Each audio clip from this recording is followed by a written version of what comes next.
1947 India आजाद होने वाला था और एक बात होनी तय थी, इस आजाद देश का पहला प्राइम मिनिस्टर कौन होगा। 15 कांग्रेस कमिटीज ने वोट किया, 12 ने एक ही नाम प्रपोज किया, सरदार वल्लभ भाई पटेल। नेहरू को 0 कमिटीज ने नॉमिनेट किया, 0।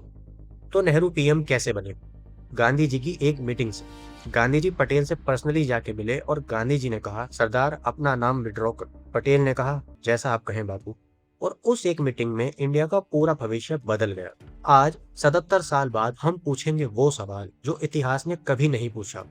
अगर वो मीटिंग ना होती और सरदार वल्लभ भाई पटेल इंडिया के पहले पीएम बनते, तो आज का इंडिया कैसा होता?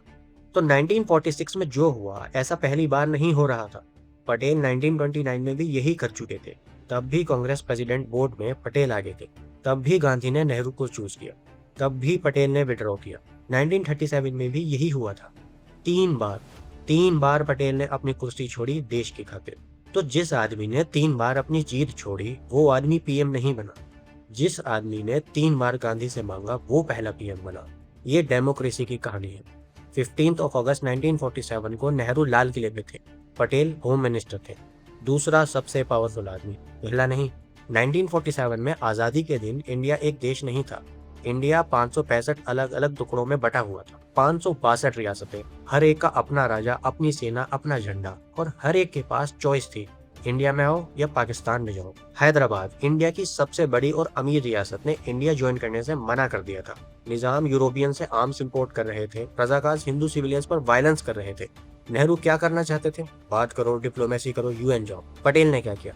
13 सितंबर 1948 ऑपरेशन पोलो। 5 दिन में हैदराबाद का निजाम सरेंडर कर गया। तो नेहरू ऑपरेशन के अगेंस्ट थे। वो डरते थे इंडिया की इंटरनेशनल इमेज खराब होगी। पटेल ने कहा, अगर हैदराबाद को नहीं लिया तो इंडिया का दिल नहीं रहेगा, और वो सही भी थे। एक सेकंड के लिए सोचो, अगर हैदराबाद अलग कंट्री बन जाता तो इंडिया के बीच में एक दूसरा देश होता। और सिर्फ हैदराबाद नहीं, जूनागढ़ का मुस्लिम नवाब Hindu majority state Pakistan join करना चाहता था। पटेल ने क्या किया? Naval blockade, land cut off, नवाब भाग गया पाकिस्तान। प्लेबसाइट हुआ, 99.5% लोग इंडिया के साथ है। लक्षद्वीप किसी ने सोचा ही नहीं था, पटेल ने वो भी टाइम पे लिया। आज अगर लक्षद्वीप इंडिया के पास नहीं होता तो इंडियन ओशन का एक क्रिटिकल नेवल पॉइंट खो देता। पटेल ने 562 रियासतें इंटीग्रेट की बिना एक भी प्लेबिसाइट के डीले के। हिस्टोरियंस इसे एक ऐसे अचीवमेंट के रूप में देखते हैं जो दोनों वर्ल्ड वॉर्स के कॉम्बिनेशन से बड़ा है। जिस काम के लिए दूसरे देशों को सदियां लगती हैं, पटेल ने वो 2 साल में किया, बिना खून बहाए, सिर्फ आयरन विल्स। तो ये थे सरदार पटेल। अब इमेजिन करो, अगर ये आदमी पीएम होते। अगस्त 15, 1947 को लाल किले पे एक नई आवाज होती, पटेल की आवाज। बात करें अगर हिस्ट्री की, तो नेहरू ने अक्टूबर 1947 में पाकिस्तान से वॉर के बीच सीज फायर डिक्लेयर की, यूएन गए, प्लेबिसाइट प्रॉमिस किया। आज भी 77 साल बाद कश्मीर इशू अनरिजॉल्व इशू है। अगर पटेल पीएम होते तो सीज फायर का सवाल ही नहीं उठता। फील्ड मार्शल मानेकशॉ ने खुद कहा, पटेल ने ऑर्डर दिया सीधा, कोई यूएन नहीं, कोई प्लेबिसाइट नहीं। पटेल वही करते जो उन्होंने हैदराबाद में किया, मिलिट्री एक्शन। पूरा कश्मीर, गिलगिट बाल्टिस्तान समिति इंडिया का होता। पाकिस्तान ऑक्यूपाइड कश्मीर नाम की चीज एग्जिस्ट ही नहीं करती। नेहरू की हिंदी चीनी भाई भाई पॉलिसी, 1954 में चाइना के साथ पंचशील एग्रीमेंट, 1962 में चाइना ने पीठ में छुरा भोंका, इंडिया की सबसे बड़ी मिलिट्री डिफीट। अगर पटेल पीएम होते तो पटेल ने नवंबर 1950 में एक लेटर लिखा था नेहरू को, क्लासिफाइड लेटर। उसमें उन्होंने सीधा वार्निंग दी थी, चाइना तिब्बत के बाद इंडिया को टारगेट करेगा, हमें बॉर्डर स्ट्रॉन्ग करनी होगी। नेहरू ने वो लेटर इग्नोर किया। अगर पटेल पीएम होते तो वो लेटर खुद लिखते नहीं, वो एग्जीक्यूट करते। बॉर्डर फोर्टिफिकेशन 1950s में ही होती, 1962 का ह्यूमिलेशन कभी नहीं होता। अगर बात करें इकोनॉमी की, तो नेहरू का विजन था socialist India, USSR model, government controlled everything, licence raj, नौकरशाही। रिजल्ट 1947 से 1990 तक इंडिया की ग्रोथ रेट थी 3.5%, mockingly called Hindu rate of growth. तो पटेल एक बिजनेसमैन की तरह सोचते थे, नेहरू जैसे यूटोपिया नहीं, पटेल जैसी रियलिटी। उन्होंने खुद कहा था, इंडिया को इंडस्ट्री चाहिए, आइडियोलॉजी नहीं। अगर पटेल पीएम होते तो लाइसेंस राज कभी नहीं आता, प्राइवेट एंटरप्राइज को फ्रीडम मिलती। इंडिया 1991 की लिबरलाइजेशन 40 साल पहले एक्सपीरियंस करता, 1950s। आज इंडिया चाइना से इकोनॉमिक रेस में कहीं आगे होता।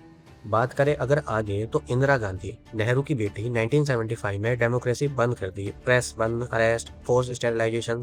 21 महीने इंडिया में डेमोक्रेसी नहीं थी। अगर पटेल पीएम होते तो ये नेहरू डायनेस्टी कभी नहीं बनती। पटेल के बाद कोई विरासत नहीं होती, कोई बेटे को पीएम नहीं बनाता, कोई नाती को पीएम नहीं बनाता। इमरजेंसी का तो सवाल ही नहीं उठता। इंडिया में डेमोक्रेटिक इंस्टीट्यूशन ज्यादा मजबूत होते, डायनेस्टी पॉलिटिक्स नहीं होती। अगर बात करें पाकिस्तान इशू की, तो आज 77 साल बाद इंडिया और पाकिस्तान के बीच 3 वॉर्स हो चुके हैं, लाखों लोग मरे हैं, ट्रिलियंस रुपये डिफेंस पर खर्चा होते हैं। अगर पटेल पीएम होते हैं तो वो एक रियलिस्ट थे, उनका पाकिस्तान के साथ डील बिल्कुल अलग होता। नेहरू जैसी इमोशनल अटैचमेंट नहीं थी पटेल को। वो पहले दिन से जानते थे पाकिस्तान एक हॉस्टाइल नेबर होगा, इसीलिए बॉर्डर्स स्ट्रांग बनाते, पाकिस्तान को अर्ली स्टेजेस में ही डिप्लोमेटिकली और मिलिट्रली इतना वीक कर देते कि वो इंडिया के लिए लॉन्ग टर्म थ्रेट ही नहीं बनता।